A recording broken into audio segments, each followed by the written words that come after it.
So now that we have our page pretty much laid out, we may as well go ahead and start adding in some content. And the first thing I want to do is I want to go ahead and add in a header into our sidebar. So if we just copy what we have here, and we'll go and we'll make some room inside of our sidebar aside, and we'll paste it in. And what we'll change this to, and so if we save that and we go ahead back into our CSS and we'll create a rule for our sidebar. Now pretty much what we need to do is just basically use the sidebar prefix and just put a H2 in front of it, because that's what it is. It's a H2. So sidebar H2, and we'll close out our.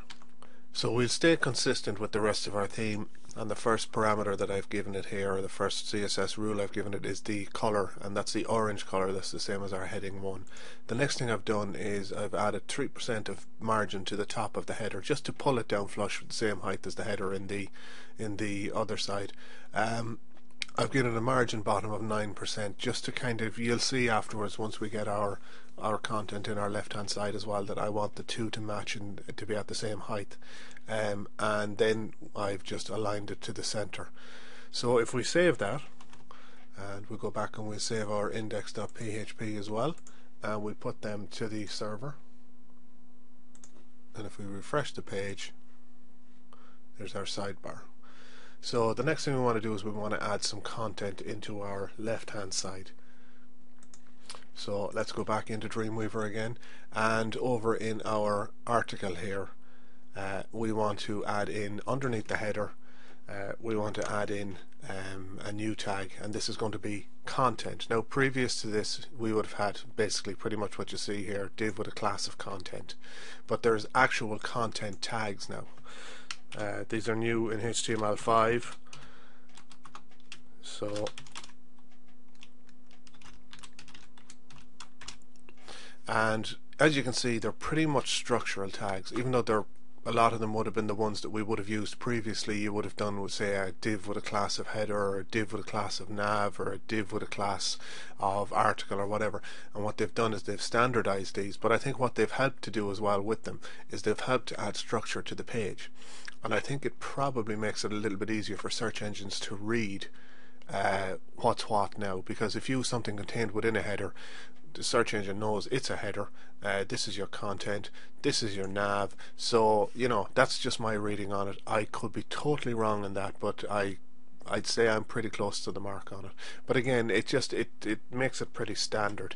Now what we want to do here is we want to add in paragraphs. Now I'm going to go to a website that I've used on a regular basis before, because I'm not going to go and start creating paragraphs of stuff that really are pointless. So we'll go ahead and we'll use the lorem ipsum, or the lipsum.com, where we can generate a couple of paragraphs, and I want to generate 3, and I don't want to start with lorem ipsum because it looks the same on every page. So if we generate 3 paragraphs, and now if you copy those 3 paragraphs, and if we go back to our Dreamweaver, and there's a handy little feature in Dreamweaver now, instead of just right clicking and pasting in, what you can do is you can go Control Shift and V, and what that does is it copies it in to maintain the formatting and everything. So Control Shift and V, and you get this paste special, and it gives you the option to text with structure, paragraphs, lists, tables, etc., and to retain the line breaks. So we can paste these in, and Dreamweaver will automatically add the paragraph tags to it, which is a nice little feature, and it'll save you a bit of time. So we'll space those out just a little bit, and I've tidied up our code just a little bit, just to kind of, so we know where we are. When you look in, you can see what's what.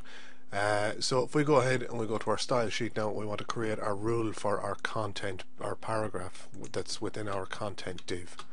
So we make a little bit of space, and so these are the rules. This is the rule for our content. So it's .content, which isn't actually targeting the div that we've just created there, the content div. It's actually creating the div with a class of content. So just so we're straight on that one, if we wanted to target the actual content, we'd just remove the period there.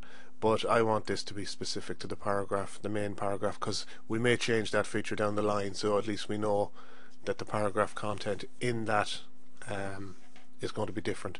So the color is 333, which is the dark grey, which is kind of a prevalent color throughout our theme, and the text align is justified, which means that it's going to look straight on the left and the right hand side.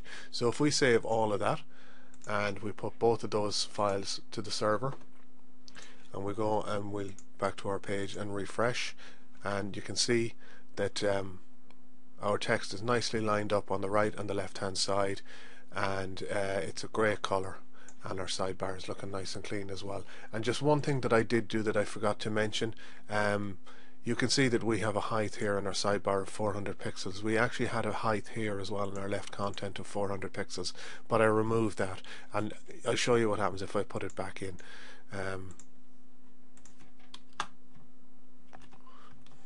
We'll just do it quick and dirty.